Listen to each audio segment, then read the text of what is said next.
Welcome to the conversation. Yeah.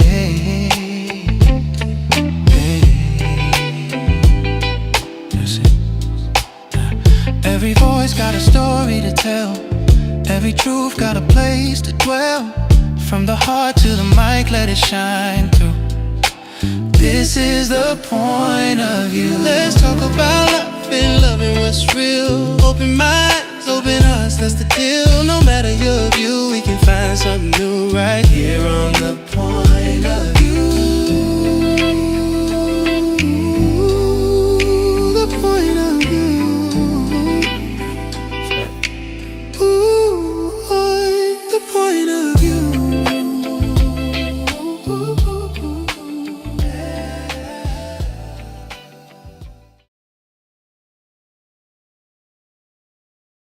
Yo, what's happening? What's happening, family? It's your boy, Uncle Tay. Welcome to the point of view. Listen, we got a good show for you guys this week. Those who tried to join us at 7, I apologize. We had a little delay, but we are here now. CP time. CP time. Y'all ain't gotta throw slug. Charge it to our head, not our heart. Please don't. Check it out. This week, we're going to touch on the subject of gentle parenting. Question is, are we raising strong kids or fragile adults? Okay. So those of you guys who would like to engage and join in the conversation with us, the link is in the chat room. In order to join in through video link, you have to be subscribed to the YouTube channel, Old Unk Entertainment. I know we have Facebook watchers, a lot of those, and Instagram as well, but so we do get you in the chat. But if you would like to join us through video link, you have to be on our YouTube channel. That is our main platform. So go subscribe there and join us in this conversation. Check it out. Today, before I even do that, before I bring in with us, let me introduce the cast today. We got in the house with us my sis, Miss Queen J. What the deal is, baby? I'm ready for this week to deal. How about you? Hey, I can dig that. Yeah. It's been one of them weeks for me. Has it? Oh my God. Oh. Ooh, they got me going at work 100 miles an hour. Yeah, it's been one of them. It's been one of them. It happened when you the man. That man got a sweat cam going on over there. You cracking the whip. Ain't cracking no whip, man. We got some special projects and things that we have to get taken care of. Mm-hmm. Shit, I heard they can't take lunch break. Oh, he's being the authoritarian. Is that what he's doing? They got one of them Japanese sweatshops. So, okay, what's going on? It's going to be, what is it? Is it Super Bowl Sunday? It is Super Bowl Sunday. Y'all Yes. excited? No. No, because y'all team ain't like Y'all can't act like that. It's still Super Bowl. The best part of Super Bowl is the commercials. The commercials. You know that. No matter if your team go or not, it's the commercial. You know what? I guess commercials are a big part of it. Yeah. I do enjoy them. Everybody looks forward to these doggone commercials every year. So I mean, that may be the highlight. The complete highlight. Your team ain't been in so long. That should be the highlight for you. Sis, I'm just gonna say, I'm on strike. And you know you. See? Look, there go my boy Wannabe. I don't understand why she try to do me, man. Well, I don't want Seattle to win because I don't want to hear Keon, man. Hey, man, I think that's what everybody dreads. Yeah. You be like, man, yeah, I like Seattle, but damn, Keon. Yeah, Keon. Y'all let Keon have that so he can go and dress up and dance around on Facebook and be excited about his team. You know? I can dig. So, also in the house, we got my brother, Mr. Wanna Be Famous Ass. What the deal is, man? I'ma say it like this. If you're up with me, you're stuck with me. Just hold on, baby, because it's about to go down. Hey, you got him a new slogan. Yeah, I was gonna say that. I worked on that bitch all week, y'all. I was wondering, you know. Since got him a new slogan. How many hours did you work on that song? All week. I've been working on it all week. I know. You did some real hard work on that. Everybody has their own catchphrase, right? Oh, is that Everybody, you know, and if we're not careful, especially being on the internet, we will emulate what we've seen and what we like. And God truly broke the mold when he made Mr. Wanna Be Famous. Hey, I can dig that, brother. I can dig that. All right. I think he broke the mold when he made us all. How about Come on that? now. Well, But I'm gonna give you your. I'm We all gonna give you your. special I'm in gonna give you our your own specialist. way. I'll give you your. a lot of us are duplicated and emulated, Ooh, baby. and they say when you like something, you'll go for it. I just tell all the people that love watching this show and love us, if you're up with me, stuck with me. Hold on, baby. Hold on, baby. It's All about right. to go down. All right.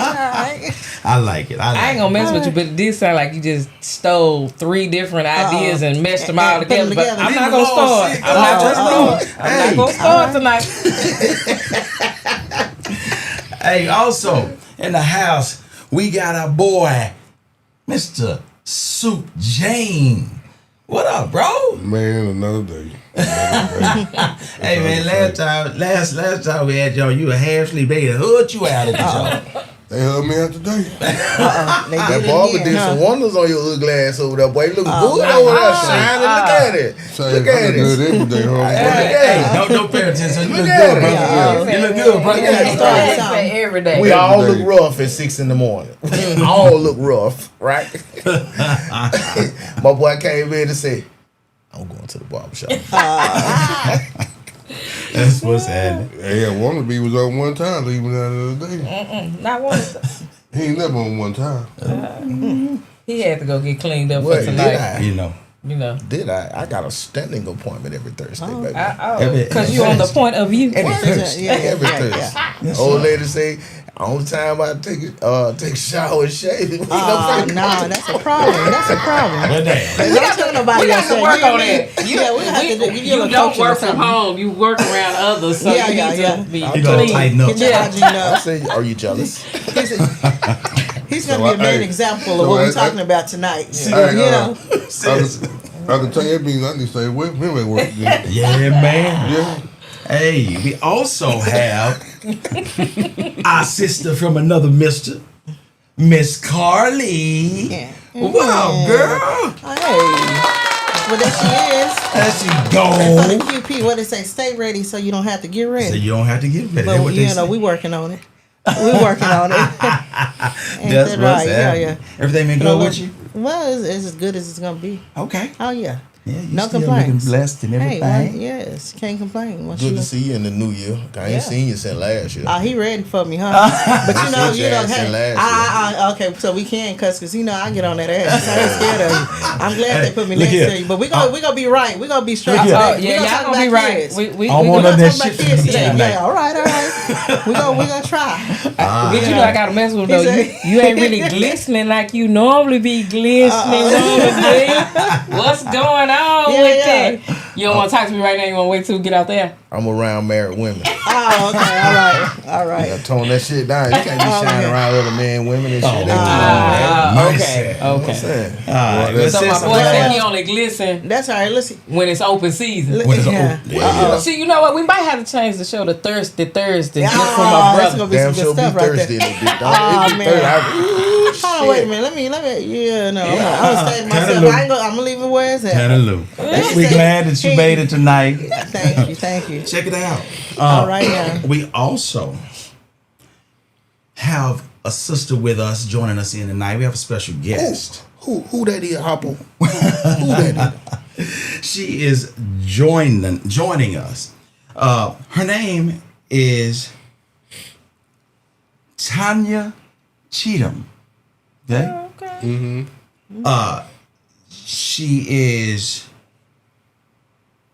Texas Tanya. She has a YouTube channel as well. It's called Texas Tanya at Brick on Brick Motion. Okay, Tanya is she holds a master's in counseling and guidance. I felt like it was real important that we brought someone in with this expertise that had this under their belt for this discussion. Always, whenever we have these discussions of this matter, I want somebody, some type of professional to come in with us and hang with us and. So she went to the University of Notre Dame. The University Notre Dame. of Notre Dame. Well, you ought to be scared of that team, man. Did they beat Georgia last year? Hey, don't start no. See, hey man, you know how hard it is for them to come out of that kind But of stuff. they didn't even make it this year, right? The committee said They should. Wait a minute. This Pick a is not. conference and This stay. is not the sports No, they edition. shouldn't. Okay. They It should. is Not not. the sports. It is not. No. Okay. We gotta All breed right. our gas. Come Let's on. bring now. on. Yeah. Tanya, what's up, sis? Hi, how y'all doing? Oh, All we're right. doing How great. are We're you? doing great. We're glad you're able to join us today. How you I feeling? am as well. I've been under the weather, but I'm here and I'm feeling a lot better, so I'm glad I could join you guys. Good stuff. We're glad you're able to join us. I spoke with you last week, and you did mention that you were under the weather, so it is a blessing that you're here with us today. I know you fought through a lot to join us, so I really appreciate that. Thank you. I have my little tea and my cough drops, so I'll be okay. Good stuff. Good stuff. Tell us something about yourself. Tell us a little bit. Give us a little short rundown. Well, as I told you, I work in education. I have over 12 years of experience. I used to teach, I coach as well, and currently I serve in the capacity as a counselor. I've worked with all age groups from the elementary to the high school level. My specialty is more DAEP, your at-risk youth, the ones that are your knuckleheads, the ones that it's really hard to reach. That's my specialty. But right now, I'm working with elementary, which it has its perks as well. Being that I've been recovering from medical concerns, they pour into you, the little ones, but they all have their different things, their different benefits. But when I was not living in Texas, I had the opportunity to work as a therapist. I was working with families that were in the system. Mainly, there was a lot of domestic violence and chemical dependency around the time of COVID. So you saw a lot of that. I was living in Indiana, and I was focused on family preservation. So when I spoke with you and you were talking about this topic, that is really near and dear to my heart because I see it often when you have parents who are struggling or you're having to do it by yourself. Sometimes the category in which you parent from is survival. Okay. And I also I worked in a prison before, so for me, I've seen it on all ends with male inmates. I worked in another capacity where adults were out on mental health bond. So I have seen it from the kids to the adults. What happens in certain upbringings and where it lands. So sometimes I feel like it's important to go back and work with the youth and. I also on the side do contract work with mental health and mental health recovery, substance abuse, anything tied in with that. Sis like challenges, y'all. Sis, she like challenges. That's good stuff. We need more folks because a lot of folks run from it. A lot of folks run from it. In our educational systems and stuff like that, a lot of folks don't want that. Well, don't want that. They don't want this. They want that easy money, and they want to try to get it the easy way. I think we lack a lot of that in our education systems. Those old school teachers back in the day, boy, they used to go with it. They wanted that, but they were up for it. You know. Well, a lot of the teachers nowadays have lost the craft of, and I was listening, like she was saying, a lot of this working with the youth and the challenges. It's hard working with black people, period. But black kids, James Baldwin said it best. It's easier to repair and build strong children than to repair broken men and women. Okay. Yeah. Because if you can get them early, you can probably kind of fix some of the things that they've been through, and they can lead normal, productive lives versus older people, you know, over the age of, I would say, probably 30. You know, they probably too far gone.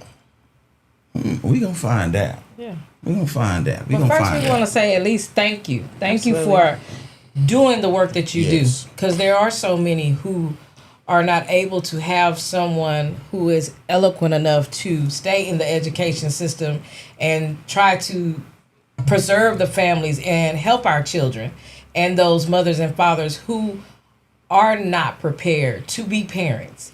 And they may need that help or that education to teach the young children. So again, we say thank you. Thank you for all that you do. You're welcome. I do want to say it isn't easy. I'm currently completing my administrator certification, which I'll be finished in May. And I know that for me, I want to go back into like the alternative setting, juveniles, where my skill set is really can be of use with those kids that really need somebody that cares, but also I'm a realist as well. Like I understand what life is gonna throw at you. So I never want to coddle a kid, but I do want to nurture you as well.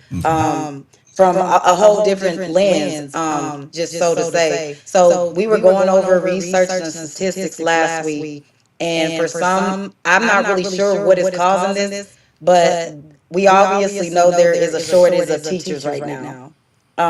There's also a shortage of counselors and social workers. And I do know on the counseling end, a lot of times we're doing things that are not counseling. You feel like, why am I here? Like you don't get to really counsel. And I'm blessed that my principal allows me to really be a counselor for the most part. But I did feel burnt out at other districts when I lived in Houston. It was like I was doing admin work. And you came there to help and really counsel a kid, but you're not. You're doing lunch detention. You're disciplining. You're doing investigations. So I do understand why a lot of counselors are leaving the field as well in education, and specifically Black teachers are leaving the field. And I thought that was interesting when they pulled that up. That because especially when you're working with melanated groups. Sometimes a child, when they see somebody that looks like them, it does something different. I don't know. It like taps into that intrinsic motivation. Where I am, I'm the only Black professional, to be honest, where I'm at right now. And I have been told that they can see a difference in the children that look like me based on my presence. Wow. How does that make you feel? I want to say that at first I didn't think I was coming back. I thought it was just a place for me to just kind of regroup, get my health back together. I already had it in my head, like, I'm about to move around. I got to get back to the city. I remember that. Like, I was like, I got to get back to the city. Oh, no, this is too slow for me. I got to get. Then when I heard that, I cried. Because I knew, and I could see it too in some kids.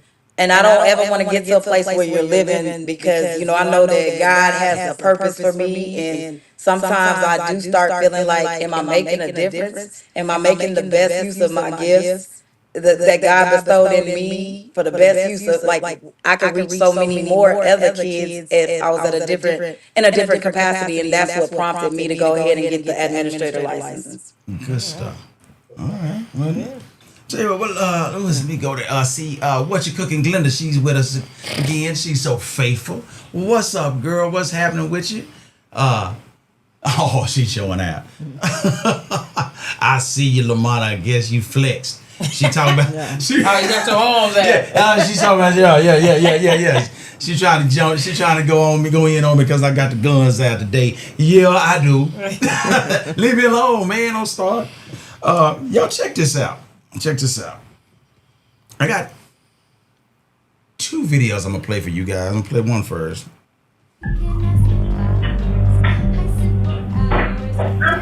That's too late to say sorry right now. You're gonna have to say sorry in a minute. We do not throw things at anybody, especially not our pets. She'll be thanking mom when she's older.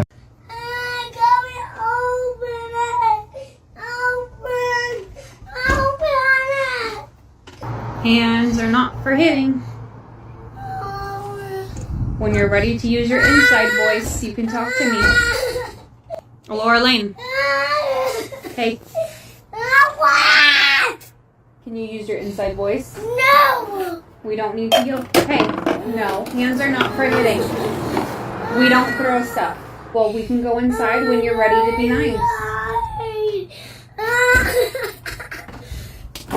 Hands are not for hitting. I don't like that. That hurts. You need to keep your hands to yourself and be nice. No, we are in timeout until you're ready to be nice. Are you ready to be nice? No. Okay, well then we're going to stay out here until you're ready. Turn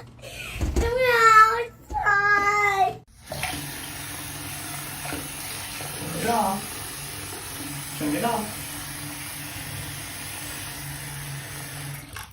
Here you go.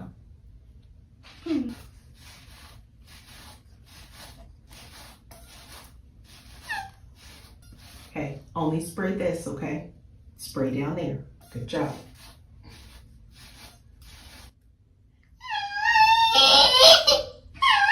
I know.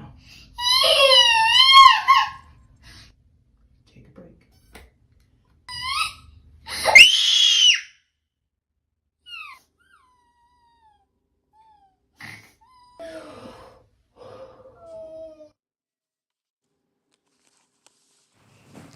All right, so these are examples of Future baby mamas.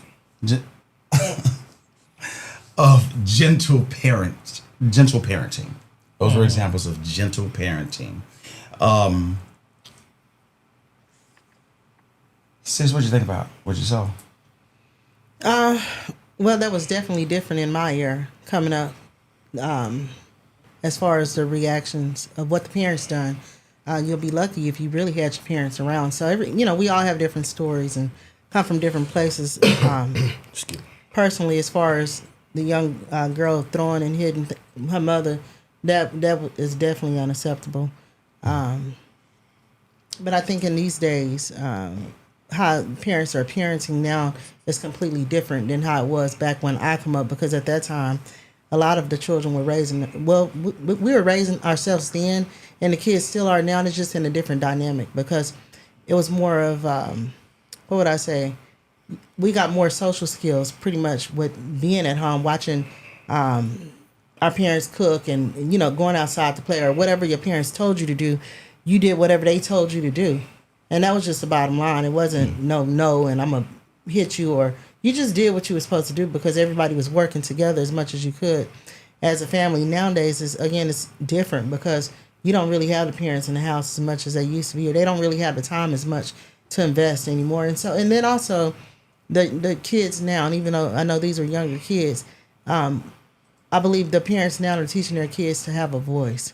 And I think that's more of the gentle parenting kind of deal, is just not to say pretty much punish them for them reacting versus them actually having a voice and actually getting out how they feel. So it doesn't look the same from when I come up. Again, I'm not parenting at this time, but that would not be my approach personally. But for some people it works. Okay. That shit don't work. For some people it works. I'm not saying it works. I said for some people it works. No. Not what we just seen. For some children. What we just seen? No. Because every child is different. True. And I'm going to give you an example on why I say that. When we tried to, or when we were preparing to potty train our daughter, they were like, okay, since she don't want to sit on the pot, you're going to have to spank her and make her sit on the pot. We did that. She had the world's nervous breakdown of the pot and all this. And so when we finally just sat down and talked to her and helped her to understand, This is potty training. This is what you have to do. This is where you have to go. Successful. No more discipline. No more any of that. Now my son, that's a whole totally different ball game. It was like, look, you gonna get on this pot, or we gonna do this, and here's the little paddle, and this is the routine, and we had to be more authoritarian. Is the terminology that they use in our parenting style.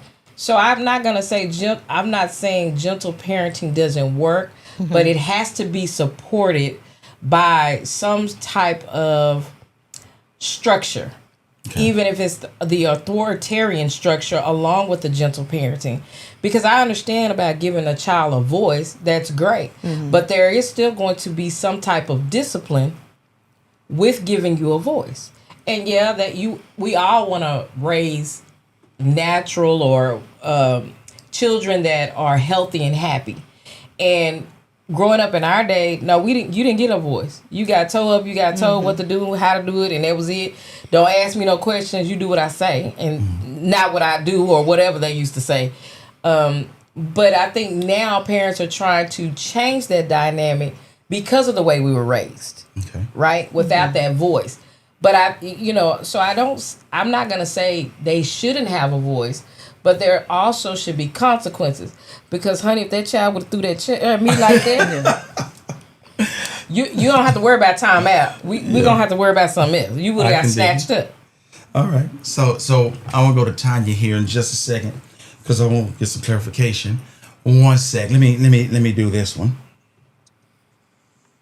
No physical discipline. Mom, don't mom me. No. You had your warning. You had your chance. I told you to listen. I told you stop disobeying my rules. I told you being cute ain't shit if you have no education. I told you stop disobeying me. I told you to listen and do as you're supposed to. I told you to do good in school. I told you to do your daily routine, and you yet to even do any of it. And you thought you were disobeying me today, and I was not coming to cut this hair off. You're sadly mistaken because you thought being pretty was so much better than being educated or listening to your mom, right? Yes, this is what happens when you don't listen to your mom.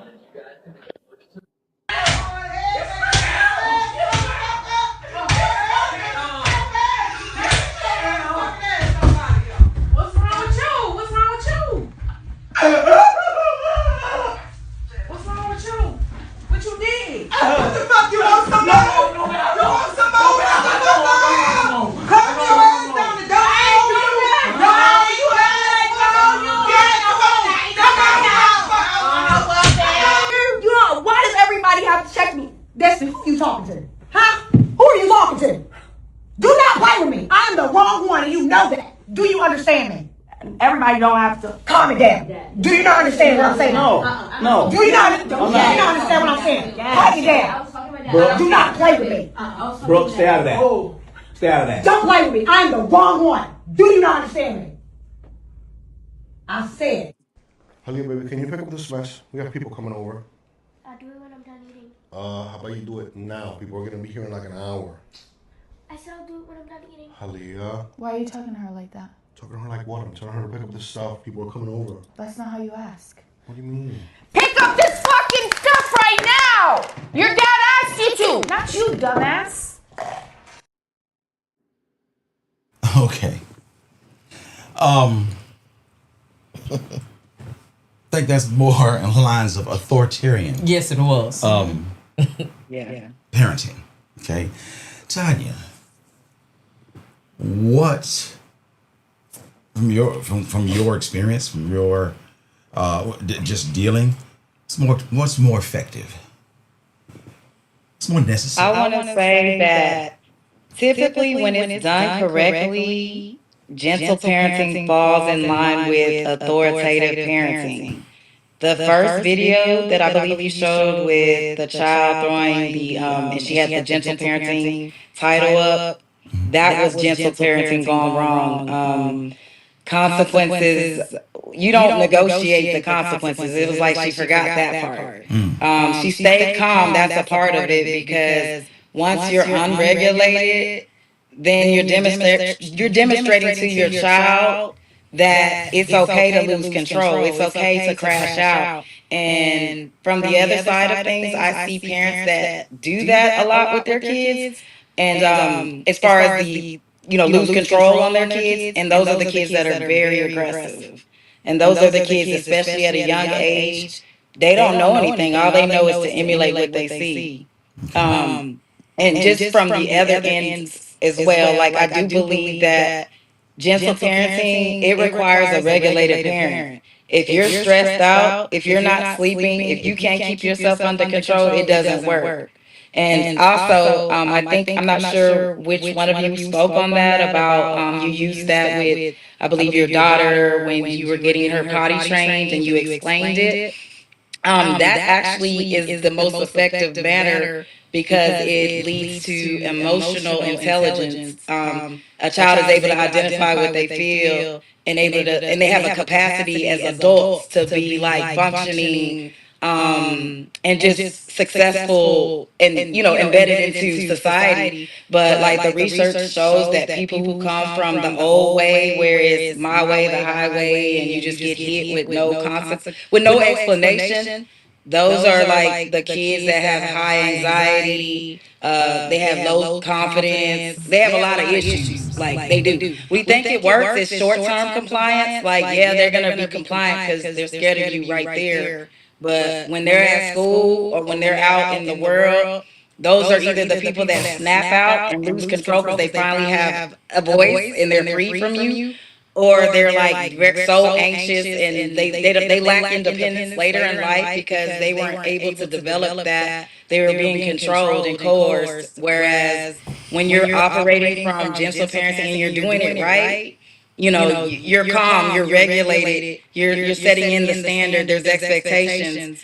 You're acknowledging that you have empathy, like I understand that you're upset, but what you did was not okay, and you're gonna be grounded for a month. Give me your phone, have a nice night, I'm in control. When you lose control, like just from a teacher stance, kids laugh. They love that. Oh, they eat that up. They'll run a teacher out of there quick. If you're all out of control, that is the funniest thing. Like it just, I see it like it's a smirk, and I have to tell teachers that stop getting worked up.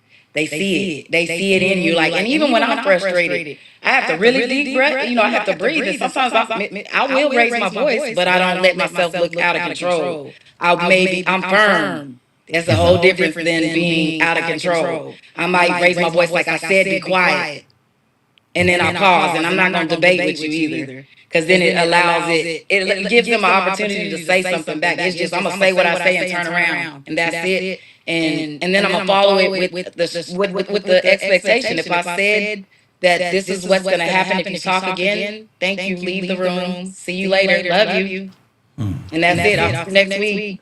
Like I'm not even gonna go back and say, well, I'm gonna give you one more chance. That's where you mess up, because now you're losing credibility. Now, and like I said, I have seen kids that, especially the ones that have come from a lot of trauma, like foster kids, especially I'm at the younger age, those are the most violent kids, the ones that are getting hit. Like they are, it's so hard to like get them to understand not to hit when they're getting hit. When you tell a kid, I'm upset with you, I don't like what you did, so I'm gonna hit you, that tells them, now I'm upset with with one of my peers, I can hit her. They just cannot wrap their mind around the difference. It is so hard to like work with those kind of kids when I have to refrain from how I talk to their parents, because you already know you don't want them to spaz out on their child. So I'm like, look, it's not a matter of them getting in trouble, because it takes a while to change behaviors sometimes, and that's what's frustrating, because it takes time to get a kid regulated, and every kid is different. Like you said, your son and your daughter were both different. Like the cognitive functioning of kids are different. Some kids are mature and they're able to, you can have different kind of conversations, whereas another one you're like, whoa man, they're really working my patience. Every kid, there's no cookie cutter, like template where this is going to work for this one is going to work for this kid. And I do find that some parents are like neglectful. There's more than three parenting styles. We always talk about the permissive one, and you have the authoritative, and then And then you have one the out of neglect, that's the basically. authoritative and the authoritarian, which is the more strict. But there's other different ones. Like in Asia, they have the tiger parenting, where it is like extreme achievement. You can't make nothing less than an A performance, and those kids are so high strung and anxious. Okay. So you see it on all different angles. Like I said, I think every kid, it needs to be tailored, and we make mistakes. We're human. Like if I'm not rested, I'm less patient. I noticed that. Okay. Okay. So the parenting styles here, it says 45% go with the authoritative balance with gentle parenting and structure. Okay. So right at this day and time, this is what's kind of dominant right now. 20% authoritarian parenting, which is basically that tough love, that and high control.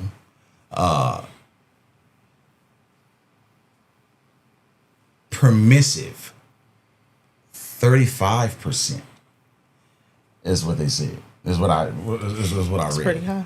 What is permissive? Permissive. That's when you neglect You let them, them do what they want to do. They neglect you. Tanya, explain permissive to us. I actually have it down so I could give you the exact what it is. There's a big emphasis on warmth, right? And low structure. Kids have a lot of freedom and the parents avoid conflict and discipline. In those situations, the child is in control at all times. Oh, them the children of the corn. And parents are like, I don't want to upset them. It's like, I see it all the time when a parent is operating from that, where they're like kind of pleading with the child. Instead of like setting the tone where the child knows it and they eat that up too. Like, like, cause they kind of know they got you wrapped around their finger. And it is good for creativity though. There are some perks to it, but the trade-off is that kids struggle with boundaries and frustration or authority when they have that, because they're getting everything, they're enabled, they're entitled at sometimes. And I mean, like if they are able to run their household at home, what are they gonna? They're not gonna listen to anybody else. And sometimes you'll see kids like that. They may come from a really, a high class family or middle class, upper middle class, or wealthy. And when kids operate from that sometimes, and they go down the wrong direction, those are your kids that end up in prison.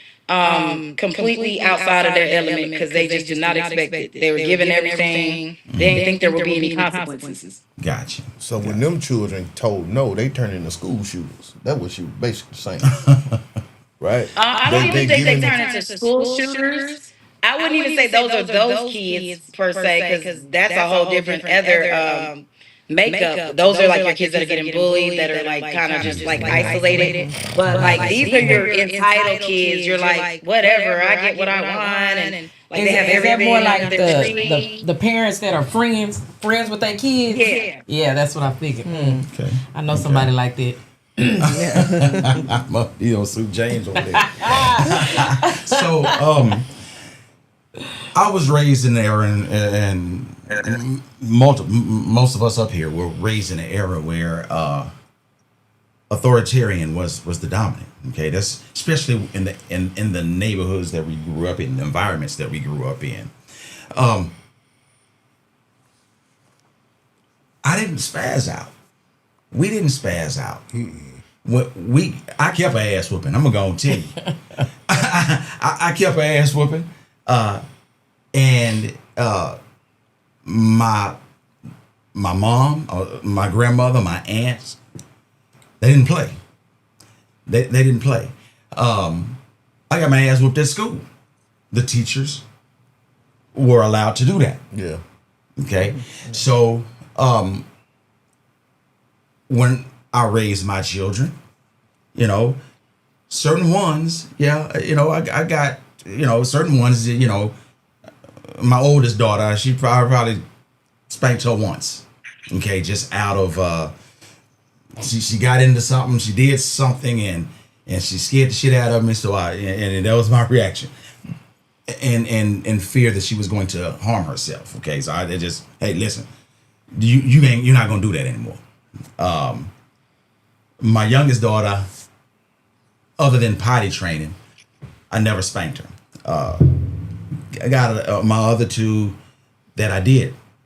You know, especially my oldest boy. He kept an ass whooping just like I did. So, growing up where we grew up, I don't know if gentle parenting would have been effective. I think it would have hindered us more than it would have helped us. Just because the lessons that we had to learn. Now, I talked to another one of my brothers. He's also a therapist, and you know he likes to let me know, remind us that you know we grew up in trauma. We grew up in trauma. The way that we grew up in, I guess some of those experiences that from where we came from. I guess I can agree. I guess I can agree. But we didn't raise our kids in trauma and poverty. Right. Like we didn't raise our children the way in the same environments that we grew up in. True, but I think ours was more. I know it's gonna sound weird, but it was a supported trauma, right? Because the whole neighborhood could whoop you, or everybody could discipline you. Yeah. But then there was somebody that would tell you why your grandmother whooped you or why your parents whooped you. So I think even though we may have not thought of it as gentle parenting, there was someone in that group that you were disciplined in told you exactly why you were being disciplined. Yeah. So think about it. In a way, we were being told. We may have not asked why, because we was crazy and wilding out back then. We didn't ask why, but there was somebody that told you why you were being. Well, you got a lesson after the ass whoop. Yeah. They would tell you why you getting your ass whooped. Yeah. Right. And you were told repeatedly what you did wrong. Before, during, and after that ass whooping. Right. Right. For sure. Yeah. A lot of our children nowadays, they don't have a healthy dose of fear. And that's true. Maybe she could speak to that in saying, because we grew up in nicer neighborhoods than we raised our kids in nicer neighborhoods than we grew up in. And today's generation, I think they're more so and feel like she was saying entitled to, I think that's because we and so y'all guys can tell me if I'm wrong. We had the mindset that I am not going to be the same way, or I'm not going to raise my children the same way my parents raised me. Yeah. I'm not going to discipline them in this manner. Yeah. Now, some of us, we kept a little bit of what we were brought up with when we raised our children. Some of us were so traumatized, we just kind of let it. Did the opposite. Yeah. I don't know, man. I was raised with my mama and daddy at home. And everybody knew my daddy. Yeah, you right. And Big Rick did not spare the rod. At all. At all. He was military, and what he meant, he meant. And man, I got whooped with so many things. It was pitiful, man. So it wasn't no child abuse back then. Right. It was. So how did you feel as far as growing up? Did you feel was it fear? Because you Wannabe mentioned fear. Was it more fear or was it respect? It was respect. It was respect my daddy. Because, I mean, I was, wilding out and was trying to come home and, I caused it on myself. Okay. You know what I'm saying? So it wasn't just like he was just whooping me whooping. No, it was out of respect. You know what I'm saying? When he tell you come home at 10 o'clock, you come in the house at 11 o'clock. Right. You gonna get your ass whooped. Yeah. Okay. So Tanya, you mentioned the word fear. There wasn't enough fear. What do you think about that? As far as is fear necessary? I think you want your children to have a reverence, you want them to recognize your presence and respect what you say and know that you stand on business when you don't do what is expected. But I think that sometimes I have seen when a child fears their parents to the extreme, when it's to the extreme, they won't tell you anything that you may really need to hear. For example, I can take like just I remember being in school at different things happening to different classmates. They didn't even tell their parents. They're going to their other friends' parents with things that you would want to know your child's pregnant, stuff like that. They're gonna hide it from you. When things really happen, and then possibly go get at those times abortions. Sometimes when they are really scared of you, and you just have demonstrated to them that there is no talking to you, you don't understand, and you can't contain your own emotions, they're gonna keep stuff from you. You're not gonna really know your child. A lot of times when I was working as a therapist in the capacity, I would have kids telling me things, and it was very hard to navigate that their parents didn't know anything about them.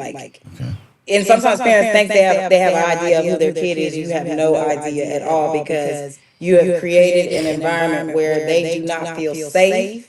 Their opinion is not safe. To have a voice is they just feel criticized, and like I said, I worked on the other end with adults who are struggling with their inner dialogue sounding like their parents, like having to break that. Because all you hear is your parents' voice in your head criticizing you or abusing you verbally. Because once it goes to a certain level, then it's not really effective. It's more harmful than it is effective. If you're not teaching your kids the skills to be resilient, especially in a life that comes with all types of challenges. If you're not equipping them, then you are really hurting them in the long run because you're not teaching them.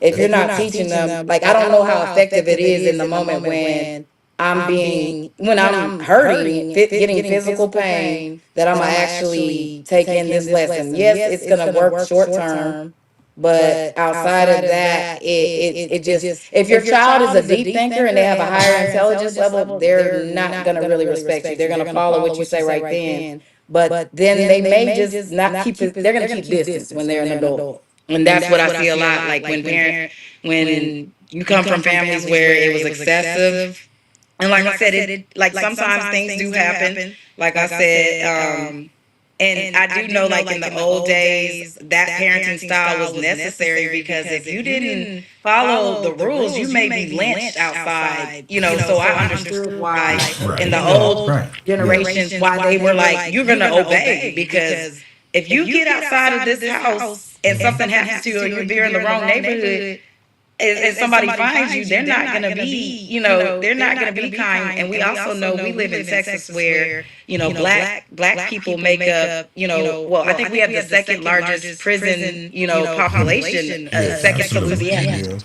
So think about that. So, and a lot of times your parents knew that, like, hey, I'm just trying to protect you, is what they felt. Like, I'm just scared for you. I don't want nothing to happen to you. So, yeah, they felt the need to really enforce certain rules, and you're gonna obey me because they're trying to protect you. And then during those old days, yes, and yeah, we do every now and then see, people still getting lynched everywhere, like Mississippi, places like that. But it's not as pervasive as it was in those days where it was common, where if you disobeyed or did the wrong thing, you could really be harshly you could be harshly punished or lose your life. Right. And I think that was my position when raising my kids, because I'm going to punish you out of love. I'm going to do it because I love you. Okay. Before you step out, and they do it because they're just trying to tear you down. So I made sure that, listen, no, I'm gonna get at you right now. I'm gonna go ahead and whoop your ass and make you understand consequences now, because when I do it, I'm protecting you. And when they do it, the penal system, and you get your asses in jail or probation, those things aren't meant to build you up. Those things are meant to set you back. So I wanted to instill those things early in my kids. So a lot of times we parents it out of fear of, I know one, especially for me, and I know y'all going through it, living where y'all live, in the school system that you put your kids in. See, what she's explaining is a lot of the parents pass the buck. We send our kids to school for daycare. We want them to teach them and raise them at the same time. She's a teacher, a counselor, administrator. She all in one when they get to school because the child dirty, hungry, ain't slept, right? Ain't got no foundation. It's my job to teach you and talk to you like you supposed to know your ABC before you go to school. You're supposed to be potty trained before you go to school. You're supposed to know right from wrong and all of these things before they get to the school, right? So the teacher can teach them everything that y'all can't teach them, but at home they should have. We had back in the day what you call home training. You know what I'm saying? Okay. The foundation. Yeah, we had a foundation, and I used to always be so not scared, but cognizant of like we black. We live in a white neighborhood. You go to a white school, right? I used to always tell my kids, because y'all are light skinned with curly hair, don't mean you ain't no nigga. Like, be ready for that type of discrimination. Be ready for knowing who you are and being able to stand on your principles and your morals that we've taught you at home. No matter how good you can do this thing, no matter how smart you are, always be cognizant of you're a black man, you're a black woman in white America. That's what I used to teach my kids, because living in certain neighborhoods, y'all know, man, living in certain neighborhoods, driving certain type of cars, or even having a certain type of job, like we've been discriminated, right?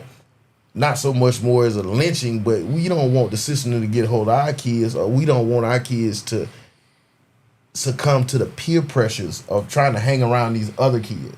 Because we working our ass off to stay in these neighborhoods, right? A lot of these kids are trust fund babies and they parents got money, right? I used to tell them, y'all ain't entitled like them. Don't expect no car freshman year in school. Don't expect no Sweet 16 car, because we can't afford this type right now. We don't have, like I used to tell my kids, if you don't scholarship to college, don't look for me and your mother to spend our retirement money for you to go find yourself. Okay. Give us a reason to send you to school, right? And I think we parented. I know for me, I parented my kids a lot of times out of fear of what somebody of them being discriminated in the system. Okay. So, Tanya, so isn't it important that we prepare our children for the world that we live in now, opposed to teaching them that everything's hunky dory out there and sweet and everybody's gonna handle you. They ain't gonna handle you rough out here. They gonna be doing them a disservice. You know. Yeah. Why would you give them a false? Yes. But what do you think about that? Do you feel like we are doing them a disservice if we're preparing them for that, and then they go out there and they break down because they weren't properly prepared? I think it's important to always be upfront and honest about the world and that we live in. You don't want to like project fear onto them, but you also want them to be informed about the possibilities and understand there are good and bad people. And there are things that can happen. And I know the gentleman spoke about, with colorism or the lighter or darker. It does not matter when you present phenotypically as someone who is categorized as black. That's going to come with its own set of, issues, whether it's profiling. It could be you driving in your vehicle, coming home from school, getting pulled over by a cop that may be, someone who is racist. It just prepares them. You don't want to plant fear into them and have them paranoid, but it is important for people to understand it does not matter who you're around. It doesn't matter where you live. I have experienced it myself when I attended Notre Dame, where I saw it was more classism than racism, which if you break that down, though, classism, we're more than likely to be on the lower end of things anyhow. So I realized it was more about classism. Like if you have the money, sometimes you do get into that. If you're in that 1%, sometimes they will allow you into that group based on the fact that you're wealthy. But even still, there will still be some people who don't like you because you're not of the majority race. So it's important that we are educating our kids and talking about the different things and the disparities and the risks and the different things, but also equipping them to be able to handle if something comes their way. If someone's calling, because it can catch you off guard if you're not prepared, and a racial slur thrown at you and you're not prepared, and if you're not equipped for it, if you're not equipped, you may respond in a way that's gonna get you in trouble. But giving them the tools where they can handle that, like sometimes it's better to be able to, meet them at a level of intelligence to let them know you ain't no dummy, but as well as, let them know that you're not what they're saying you are, and not give them what they want, which is for you to get violent and get in trouble anyhow. I A give lot them of a times nigga they wake they up can call get at us. home. My Like I always kids, tell kids, like if you're a puppet, if you can't handle yourself and your emotions, you are an easy target. There are a lot of little kids that I work with a lot closely that they struggle with emotional regulation, and they are easy targets because of that. And sometimes, like you said, it's not happening at home. And then when they get to school, they may be hungry. There may be other issues. Sometimes it's housing instability. Sometimes we're dealing with so many other issues, and I firmly believe that. I don't know if you ever heard of Maslow's hierarchy of needs, but at the very bottom, it's like it breaks it down. Like if you don't have like a shelter, if you don't have food, like you're never gonna reach to the top. Like if you're hungry, if you're not safe, you're never gonna the actualize if basic you don't belong in necessities, your man. community. The Okay. basic You necessities. know. Okay. Right, the basic things, like how can you expect a child to sit there and focus when they're hungry, or they haven't eaten, or they haven't bathed yet, and sometimes you will see a lot of people who don't have a trauma informed lens when they want to report a parent for neglect because the kid is, dirty, or there's a roach in their little bag, things like that. So I see it, instead of just allowing like the social worker to reach in and let's see, like, do you need some assistance, like are you needing clothes washed, do you want to bring your clothes, or do you need a visa card. Sometimes you will get teachers who have never struggled a day in their life, so they don't understand that. And that's another issue I have is when you have people who they cannot empathize, they can't see it. Like it doesn't matter if you take a little course online about it, you're never gonna understand until you've been there. And that's what I say. If you don't have that lived experience, sometimes it is tough to like deal and interact with kids and from a textbook. Okay. I, Okay. she hit the nail on the head because we had a segment before on this and we talked about it. Most teachers don't have that passion for the craft that she's doing. Like when they look like you, they empathize and they can see themselves in you, right? And what I was saying earlier was I've given my children a nigga wake up call at home, right? For them to be self-aware of who they are and proud of who they are, right? Before they leave the house, I've putting that in them. So when they see teachers, like I always say now, most of the teachers I've met and seen wretched club bitches. They only teaching to get that student loan deferment. They don't care about our kids. They don't. And a lot of them are coming from these broken homes and impoverished communities. And these teachers, like she was saying, they can't empathize. They really don't want to be here anyway. Smelling like Hennessy and hookah from the night before. They don't give a damn about how your kid eat. They don't care how they look or if they learn. They just there for the couple of years they have to work to get student loan deferment. So like she was saying, it's important to have teachers and counselors that look like us, speak our language from our communities to deal with our kids. And if we ain't doing that at home, identifying that at home, your kid will get lost in the system. So you don't think it could be because the teachers that don't look like us are scared of the kids? 9 times out of 10, When they walk are. through the They don't door, want to be they're around us. intimidated. You don't think it's Where they? Come a on, sense of man. intimidation? We on the side of the road. I'm not gonna working. say. I'm not gonna say all teachers. Yeah. I'm not gonna say all teachers because the schools, the teachers at my kids' school, they love my kids and hold on, and they teach them. They don't run from them. They don't.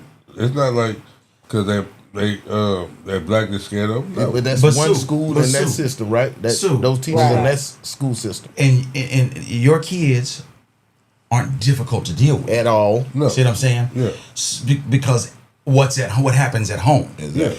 I'm talking about these teachers that don't want to deal with that little ignorant kid that's acting a fool and disrupting the class and doing that because they look at him as a problem because they lack what you offer at home. Yeah, parents. They don't have this in their home. They send these kids to school for these educators to deal with. They send them to school for babysitters. Right, because you have to think about it. Mama and daddy probably wasn't raised, right? Because you have so many young, and yes, we're older parents, but we have so many young parents who weren't taught, right? Yeah.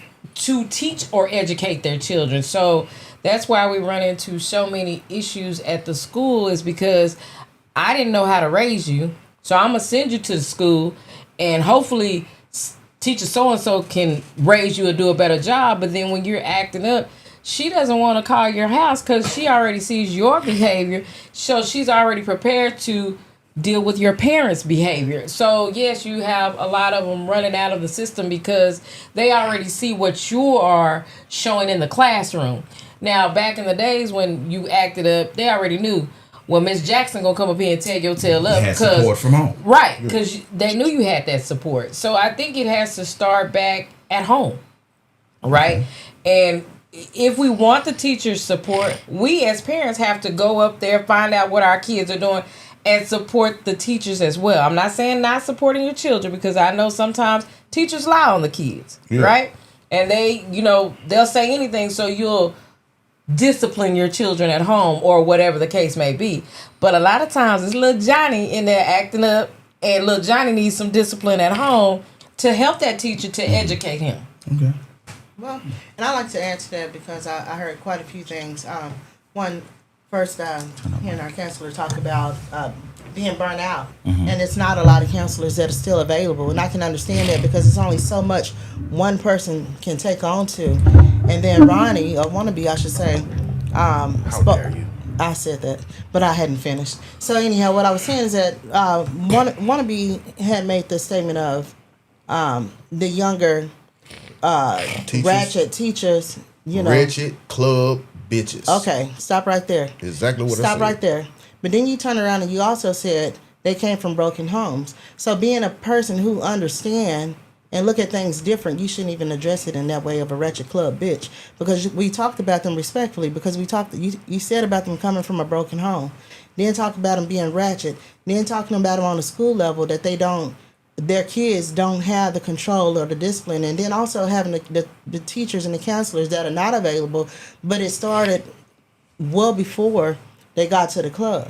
And that's not to throw shade, but I think it's just a generational cycle of certain things, and until you really see the root of what that is, it's gonna take some repairing. And then whether you white, black, Hispanic, whoever, it's whether they want to or not, they really just don't understand our kids. And it's not just black kids. You got white kids, Hispanic, you got people from all over.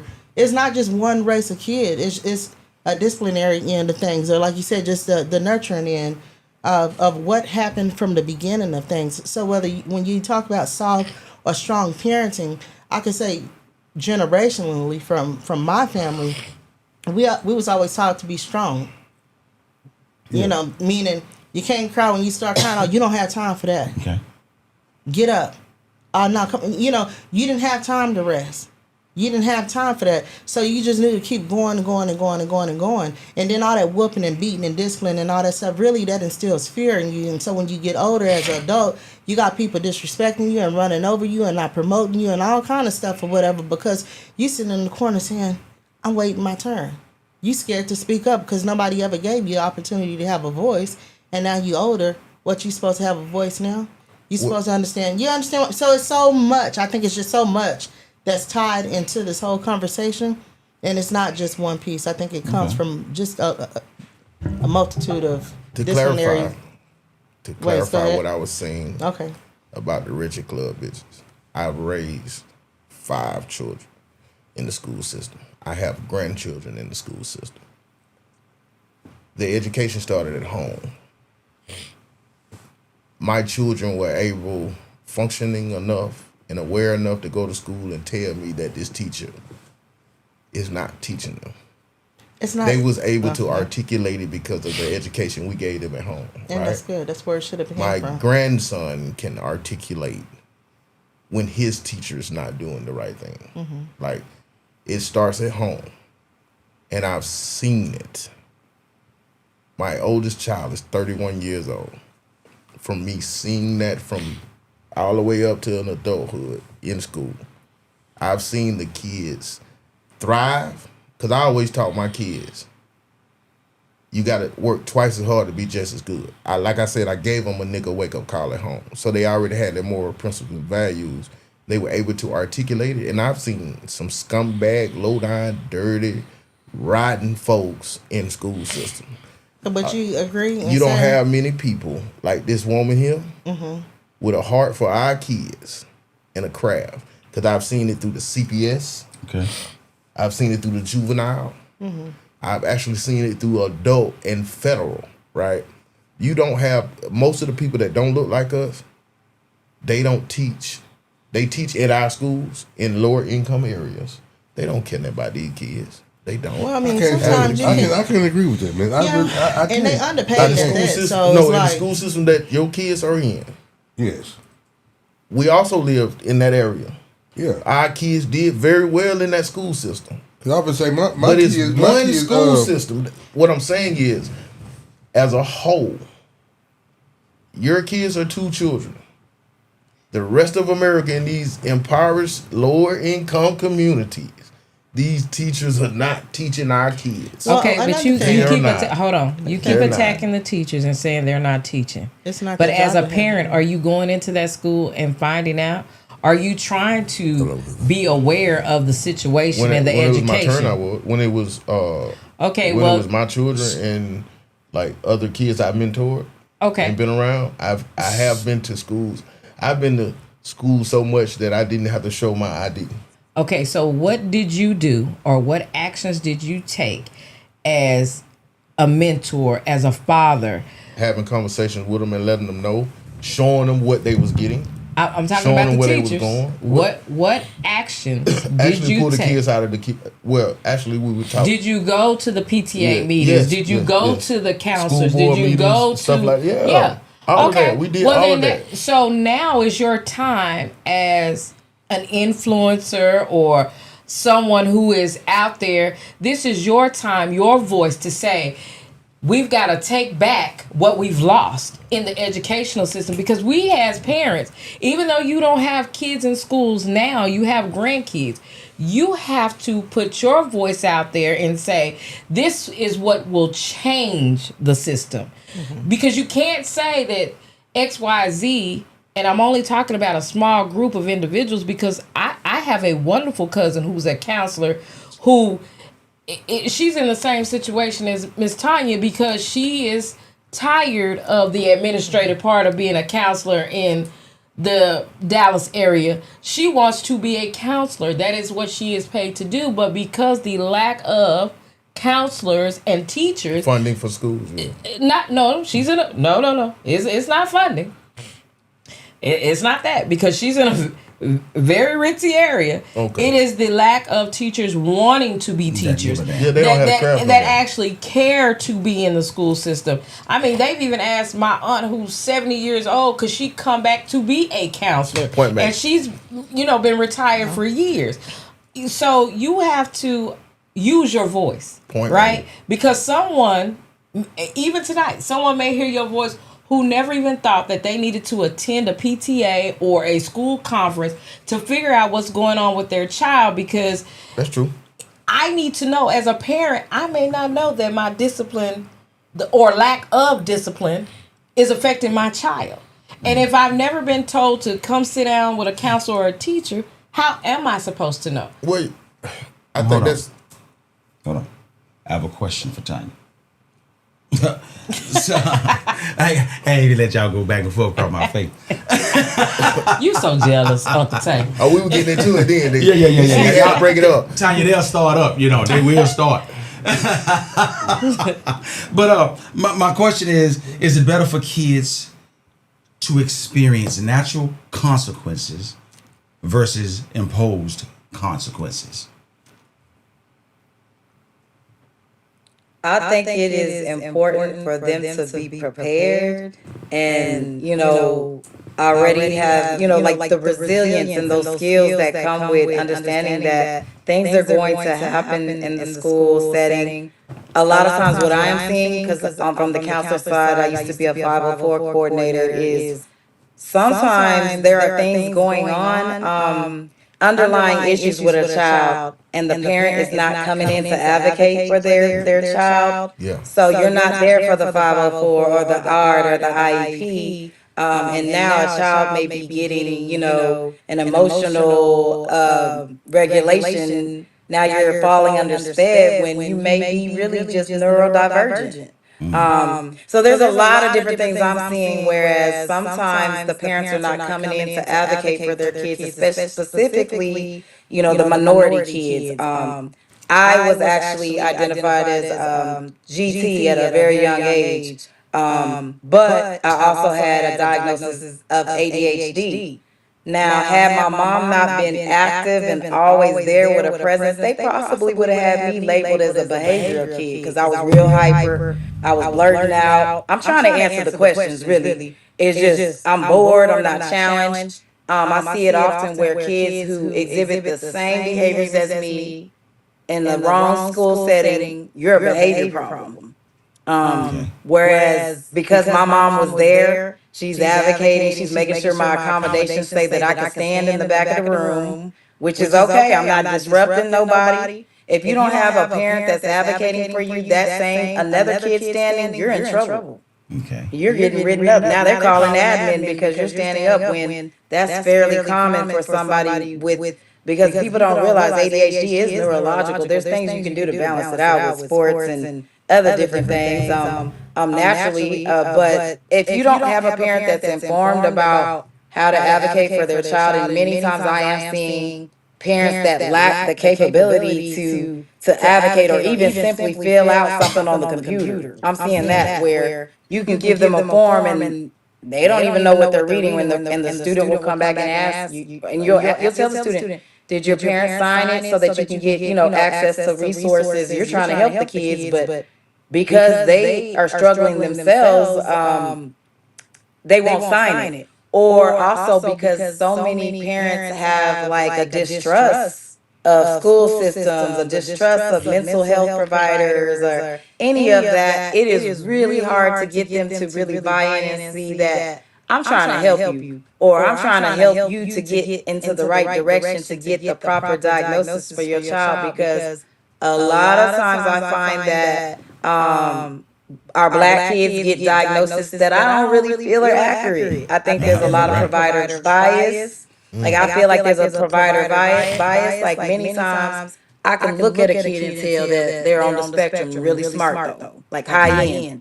Right. But and that comes with sensitivity issues and anxiety and a whole lot of other things. But if you got the wrong person doing your assessment, they got you labeled with a mood disorder now. Right. Exactly.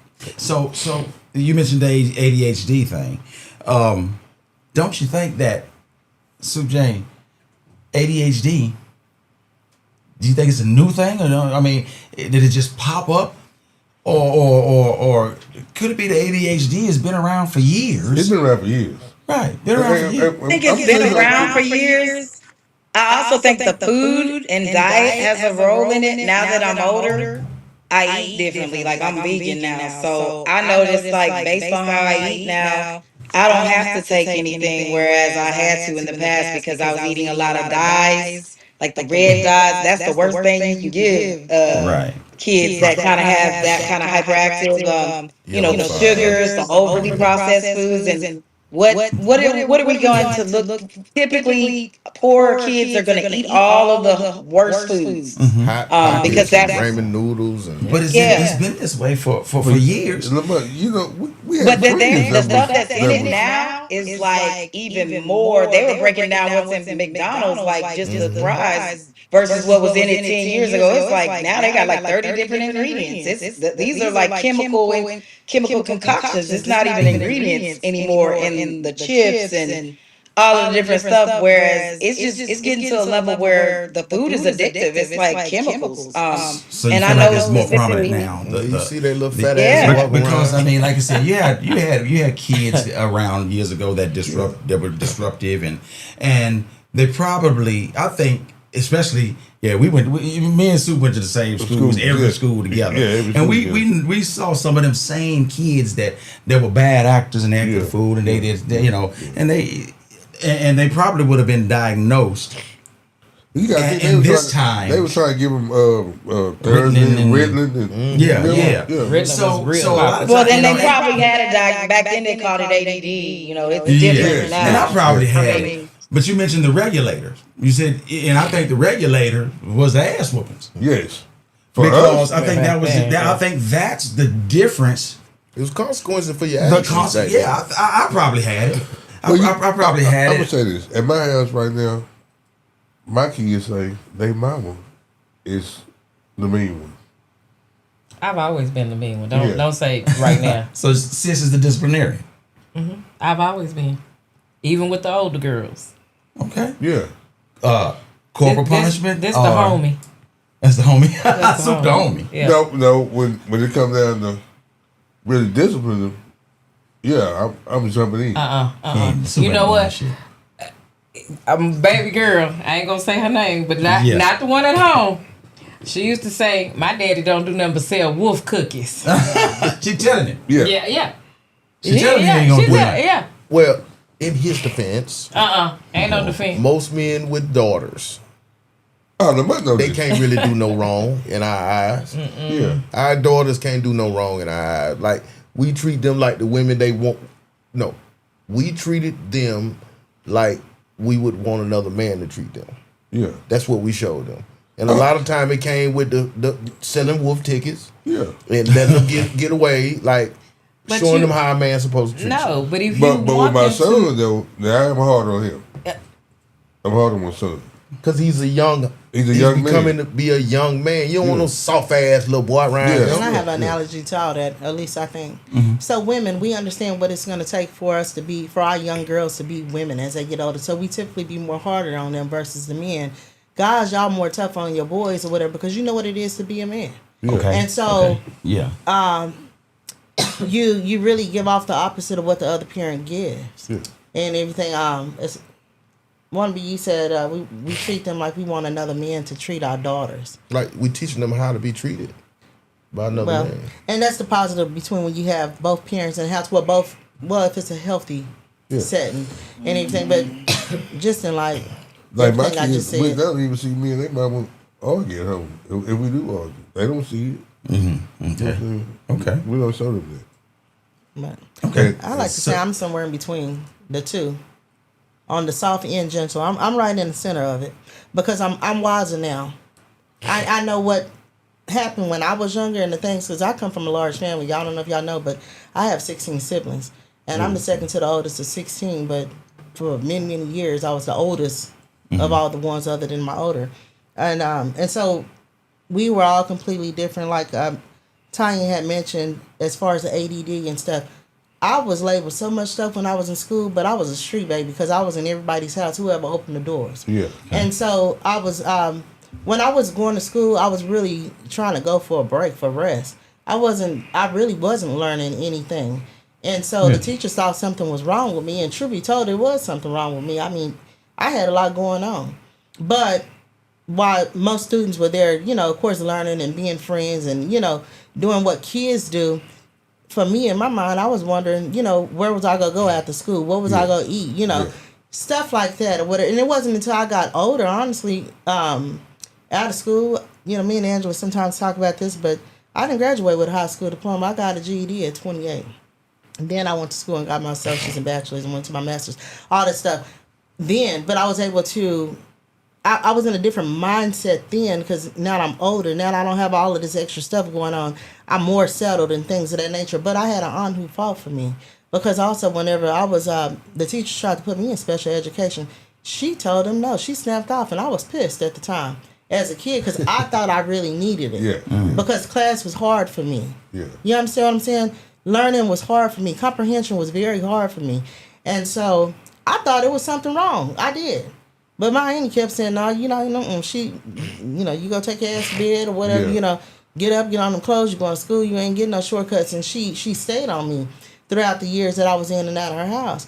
And thank God for that because as I got older, it helped me out. Had I had that label on me now, as all of y'all know, I wouldn't have never been able to get into the career that I'm in now. Right. Yeah. Right. And do all the things that I'm able to do now, but I had somebody who fought for me at some point. So, and that's my point. You know, I think of a lot of the of our parents back then, they wasn't allowing those labels to be placed on us. Right. They wasn't allowing that. He needs to because I know that they wanted to prescribe me Ritalin. I was one that they thought needed it. But it was a no go right now. But I still, it was a no go. It was no. We don't just you're not gonna take that. He don't need no pills. He don't need to take nothing. What he gonna get is his good ass whooping when he get home, and I'm gonna send him right back to you. And he gonna act right. He gonna do right. So, I do you think, Tanya, that some of these diagnoses that they're giving out, you don't think that some of them are just to make it easier on them? Or, I mean, do you? I think that I've learned when I got to Oregon, I had some of the most competent clinical supervisors ever who shared with me, like, when you get a child, you have to always treat for the trauma first. And we would always just start with adjustment, like if a child had just moved or their parents had gotten divorced or maybe they had gotten molested, we would never give them like a really, a debilitating label because sometimes I do know a lot of people who are attached to their label where they feel like, I'm bipolar. They think they are their diagnosis, which you're separate from your diagnosis. But a lot of times it can be harmful if you don't recognize like that it's just an indicator of the symptoms, that the cluster of symptoms. And sometimes they have to give you that for billing purposes. I think that it's real important that you're observed for at least a period of 6 months because some kids act like that if they're tired. Maybe they're not resting. Or maybe like the lady stated, like you're moving from house to house, like you're not gonna be focused. You're gonna look inattentive. There are different types of ADHD, whereas my diagnosis didn't come until late in high school. I went under the radar because I was straight A student. I excelled. I'm back then they called it commended. We didn't have star, it was tossed when I was growing up. But so sometimes there's this misconception that you're going to struggle academically. That's not always the case. Actually, the smartest people have ADHD, have that diagnosis on the high end. But yes, there are some people who do struggle because you're not able to focus or finish anything, and you have a issue with like emotional regulation where you're just stuck in paralysis. So I think it's real important that it's observed. There are things you can do without taking prescriptions, like the way you eat. There's other things you can do, like writing with highlighters on colored paper. Little things that help with the way your brain is wired. But like I said, now that I'm older and I've done my research, there's a lot of things you can take naturally that also help. And most of the stuff I take, lion's mane, reishi, different little like natural supplements that are just as effective. And sometimes those they have meth in them. They are methamphetamine in a sense. I think that they're effective if that's really a true diagnosis, but you got to treat for everything. You have to factor in the whole picture. I think if you come into an office and you sit down and give a doctor three or four different symptoms and they give you a diagnosis, I don't think they're the best doctor. Because most doctors are going to want to observe you. A good doctor is going to observe you for about 6 months and then see and treat for the trauma if there's any trauma, or they're going to factor in everything. Are you sleeping? What is your diet like? Are you more when are the symptoms presenting? Is it in the morning? Is it at night? Because sometimes, like I said, especially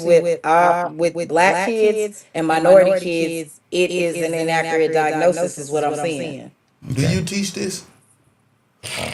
Like You said everything that you're saying to us, like I think this should be a regimen for teachers to have. Because a lot of the diagnosis, like you were saying, you know what you're looking for, right? You can see that. Right. You can see a lot of. That's why I say wretched club bitches. And excuse my language. I keep saying it, but I'm gonna keep saying it. A lot of them don't have the education she got, nor the empathy. So you saying most young teachers are club hoes? That's what we trying to tell. Most of them. No. Most of them I don't see it. I don't see it. Because you know why I say that? Because I be at Thirsty Thursdays and R&B Wednesdays. And I was just going to say, on please stay out Saturdays for at the hookah bar too. wherever you seeing all this. Yeah, Because you at the wrong spot. Hey, how are you doing? Where you from? Oh, I'm a teacher at such and such. You are a terrible teacher. But it's Just can't have a good time. Wait a minute. That's true. What I was going to say is, with any career, with any career, it takes experience, right? Yes. So just because I'm a 3rd or 4th or 5th year teacher and I fall in the category of still partying, don't assume that I don't have or I'm not trying to achieve the greatness that you see in those teachers that have been teaching for 30 years. Because these are still young teachers. And think about it. Those that have been teaching for 30, 40 years, they started somewhere. That's true. Right? Time to get there. Right. That's right. So, I mean... I just can't let you fuck up with mine. I'm sorry. And that should be and I've any seen parent. it too many times. Like, the reason I come to this conclusion and I'm saying this to y'all is I've seen it too many times, right? A lot of our children, like she was saying, they've been put on Ritalin, Thorazine. They've been given psych evaluations and put in SPED. They've been sent to DAP. And I'm glad the parents for that because the parents juvenile, right? The check on their kids. That's true. Education starts at home first. Yeah. Right? However, the parent might not be as educated, like she was saying. A lot of the parents, let's not be phony about this. Most people ain't got high school educations that are raising kids, right? Right. Let's be honest. A lot of them don't have the they can't even sign a damn job application, to be honest. One of our grandparents didn't either. They made it. Our grandparents didn't y'all either. say my grandpa told me, but you know. My grandpa said he quit school in the 4th But we had more community back grade. then. We had more community than we do back then. We had more community back then. People cared if you got an education. People cared if you ate every day, right? They did. They half of the do time. now. Most neighborhoods we live in, you don't know your neighbors. Right? We don't have that sense of community. Right, but they are putting like pantries in the schools where they have food that the kids can come and get and washing powder. And there are people that work in these pantries that ask them questions like, you know, what are you lacking at home? And if you're involved with the education system, I didn't say. I'm agree with Wannabe when he says that we are lacking the community. That part is true. That is true. Yeah. Let me go over a couple of things real quick. So, benefits of authoritative, gentle parenting. Is that a thing? Higher academic achievement. Yes, it is. Better emotional regulation, as Sis said. Higher self-esteem. It says 25 to 30% fewer behavioral problems. You agree with that, Sis? Oh yeah. It's definitely a lot more effective when it's done in the correct way. When it's done, like I said, with intention, when it's intentional, there's structure, there's consequences, and the parent is modeling regulated behavior when they are, interacting with their child. Okay. I would say that how many kids you know right now are like getting beat on? Ain't that many no more? like we did when we grew up. Right. Because a lot of the majority of parents have adopted this new style of parenting. That's why they shooting up trail rides and shooting up the damn club. Yeah. Well, no, schools and robbing everybody. I would say from my end, I feel like there's more of I feel like there's more neglectful parents. They're just not present at all. Yeah. They're in their room. Yeah. They're in their room. I don't even think they're like operating from the gentle or authoritative. They're like neglectful. I'm in my room. I'm not watching my child. The game is the parent. They're playing their video game. Throw you a hot pocket. For sure. Or the permissive type. Right. Like that's more what I'm seeing. Like the not present, not talking. They don't even care. Like interacting. and it's really sad because you can see it. Yeah. Them parents that they don't even know if your kid was school. Right. Yeah. But if you think about it, nowadays here, because don't look in the backpack. Don't check the the parent portal. You can write a million times, not answering the phone. The teachers are tired. One of my first cousin is a teacher. She's underpaid. She has to apply for food stamps every summer because the school district don't pay her all year round. Now they have something that has changed now where you can get paid whether 9 months or 12 months.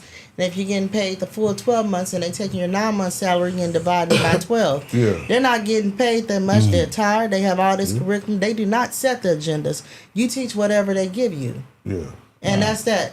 By the time they get home, a lot of these parents are working 2 and 3 jobs and trying to take care of their children. A lot of them are single parents, whether mother or father. They are burned out and tired, just like these teachers. And then, of course, you send your kids to school and you want to be on the teacher and be upset at the teacher. Those teachers are not supposed to raise your children. They are there to give them just that, whatever that curriculum is that has been set legislatively. They do not have the authority to do whatever they want to do. And that's, I think, a part of the reason why Miss Tanya also said that, hey, I thought I was gonna be here for a little bit because I want to be where I thought I should be, aligned somewhere else. Because she's doing administrative work because it's not enough people. Why? Because everybody is burned out. You be as great as you're gonna be, and then you're gonna, you can only run for so long. But again, back in our past and stuff, a lot of our, the grandparents and the mothers and the greats, they were working together, as y'all were all saying, about community, and so. A lot of times the mothers didn't have to work because Papa was out there working. So the roles have changed now. That's all I'm saying. I remember going to school and I had teachers that taught my daddy. Oh yeah. Mm-hmm. I was like, wow. For sure. You don't have them. Stayed around. Stayed around. 70, you don't have them. And they were mean teachers. I remember Miss Mays at Oak Spring. I'll never forget this woman. This woman would grab you by your ear and would twist it and walk you down the hallway. I had one like that. And she was mean, but she was a good teacher. But your mama didn't come out there trying to fight her because she yoke your ass up and put you. You know what I'm saying? Your mama didn't, because she knew 9 times out of 10 you did something. Right. But nowadays, mama didn't come to school. It was daddy. But I'm just saying, your daddy didn't have a problem with the discipline that the teacher or the principal gave her. Because back then we used to get paddles. No. You know what I'm saying? No. Big Rick didn't play that part. Yeah. But I'm just saying, one thing I'm your saying, parent didn't have to sign if it came to the discipline part, if it came to discipline part, he was there to discipline you. Yeah. Nowadays, these teachers don't give a fuck when the kid get there, cause they don't like them anyway. Like y'all said, I don't really agree with that. I don't believe that. How did you say they don't care if these people I can say Austin School District. I don't believe they care about the kids. Yeah, you come back into these suburbs, Luckerville. That's why we're asking, did she teach a class? Like if this was a curriculum, I think it also depends. I think it depends on the school. I want to say when I was teaching, there's so much pressure on you in reference to that test and the star, and I can't see, like I was noticing the teachers are so stressed. It's not even just the kids. It's the parents and it's the upper people coming in your classroom at every second, observing you, ripping you apart, looking at test data, telling you got to do this and this and this. Now you got to teach like this in this cookie cutter. There's no creativity anymore. It's just a whole lot of, and for me, when I do remember teaching at a DAEP in San Antonio, I remember I was a counselor then. I remember that. Like I felt like a counselor, even though I was the teacher. But I had that counselor experience because I used to work at Job Corps and I worked at the prison, so I still was able to pull from that. I would have kids coming in telling me, now this is high school level, that their parent just OD'd. How you gonna teach a class when the kid's telling you that? Right. Like I'm gonna stop right there and we gonna talk about it, or a kid telling you, Miss, I'm on the block when I get out of here, and I'm trying to like ration with the child, like let me tell you where you possibly could end up. But then at the same time, I'm praying for the child because it's just what it is. And San Antonio there's a lot of gangs in San Antonio. It's kind of a different level of there's just a lot of gangs and a lot of drug activity in San Antonio. So it was just a whole different type of culture where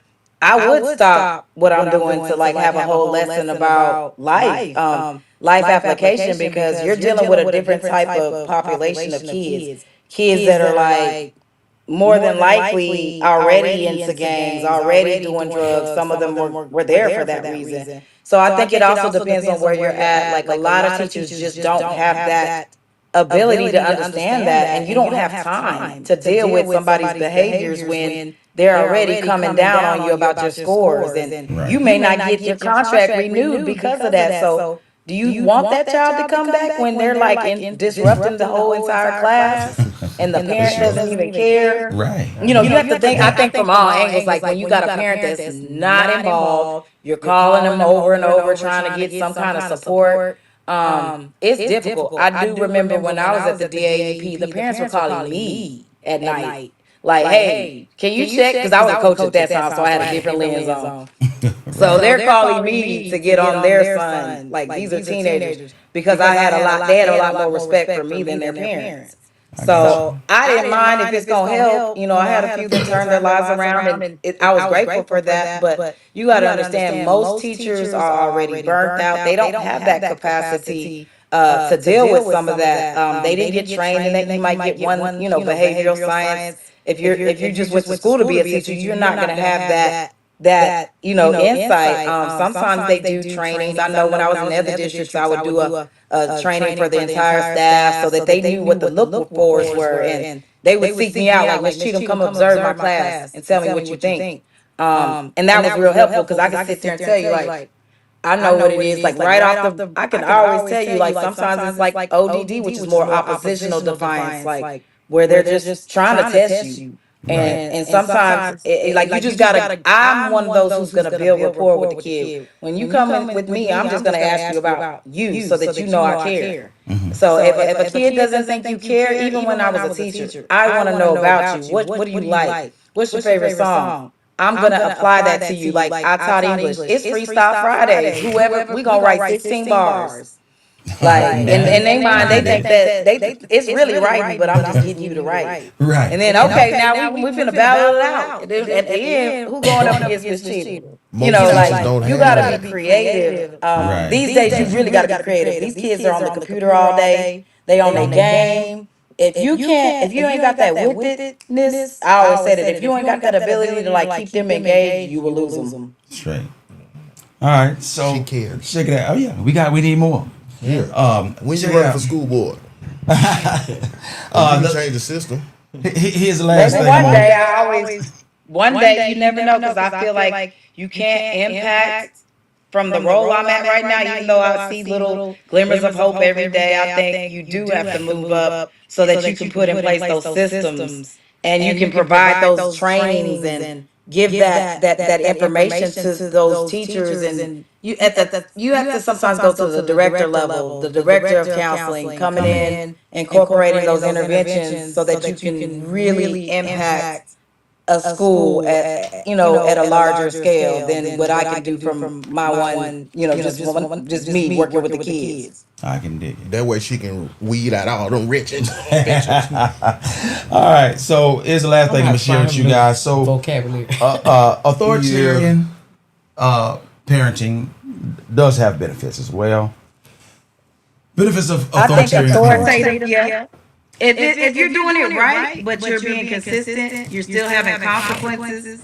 and you're checking yourself and using self-awareness, like, whoa, I'm out of control. Let me take a pause. Because when you're out of control, you're not going to be effective. So I think that it's a good balance. Like, you don't want to be permissive, but you also don't want to be to the point where it's just you're enforcing compliance and it's fear. They don't really like you at all. And if anything, they may grow up and try to put distance between you. You're not teaching them.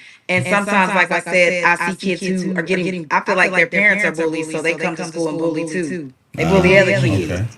I've seen that too. Want to be. So you do want to balance. You want to talk to your kid like, this is why I'm disappointed. You know, because I expect more of you. Right. And because I care, I'm going to take a calm approach.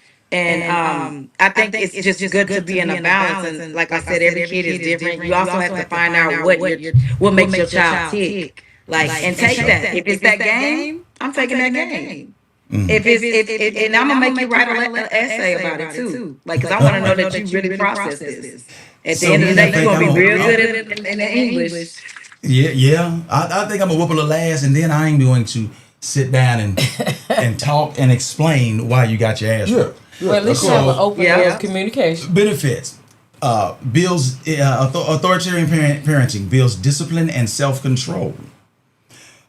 Promotes resilience in high-risk environments, as we needed when we, in the environments that we grew up in. Prepares kids for real-world authority. Jobs on the job and that type of thing. Understanding. Okay, no, there's a hierarchy, and if you don't do this on your job, they're gonna fire your ass. Yeah. Encourages accountability and personal responsibility. Reduces immediate risk taking. Meaning, you're gonna think twice before you do it. Before you do that, because you know that if you do that, something come behind that. Wait a minute. If I steal that with you, bro? If I steal that with you, and I get caught, yeah, I gotta go home. Yeah, I gotta go home. Or I'm going to jail. If you get caught, you could go to jail too. Right. But when you go to jail, then when you get home, you already know. Yeah, well, that's true too. After you get out, real trouble ain't till you get home. I used to tell my son that all the time. Look, it don't matter what happened in school. What happens when you get home? Straight up. You need to be scared of what happened when you come through that door. Yeah, that's right. Yeah, you'd rather go to jail than go home. That part. And clear hierarchy can feel stabilizing. Clear hierarchy. So when there is a chain of command, and somebody's standing in authority, it's not. You don't automatically melt. You don't automatically fold. Okay, you got this person that's in an authoritative position. Yeah, you are used to this already. Right. Okay, I'm good. Yeah.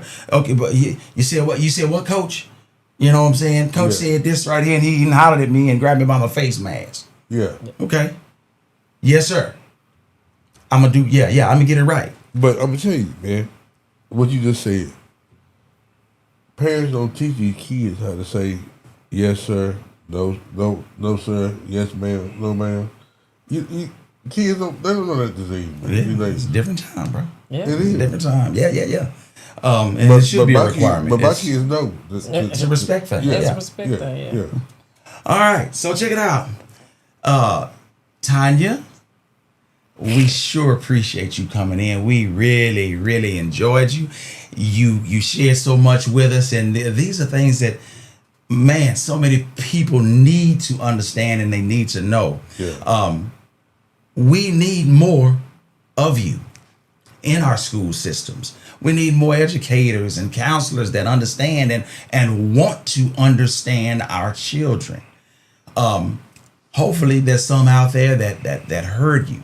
And we're encouraged by the things you said about your mission, your goals. We need more. So we enjoyed you. Next week, you will have Off the Muscle, people. Off the Muscle, 7:00 Wednesday. Off the Muscle. Hang out with your boy Kurt, our brother.